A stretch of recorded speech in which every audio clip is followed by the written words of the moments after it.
Trump, reberen İranî durçi bo axaftine telefon kirin, dibeko emberi civineli di civan tedbiran bigirin. Seroke Amerika'ya Donald Trump roja yekşeme evare got ku reberen İranî duh telefoni vi kirine, uxvestine ku biaxivin.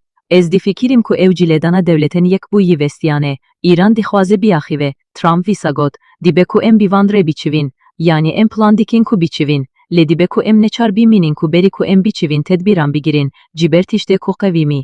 Le civin te plan kirin, İran'e telefon kir u got ku ev dixwazin biaxivin, vi evci zedekir. Trump her viha got ku ev bireberen opozisyone İran'e redi tekiliyedeye. Seroke Amerika'ya Donald Trump roja yekşeme evare piştraskir, ku ev bireberen opozisyone İran'e redi tekiliyedeye, u got ku ev edi demek nezik de peyamah ve yaliser ve micarera gihine.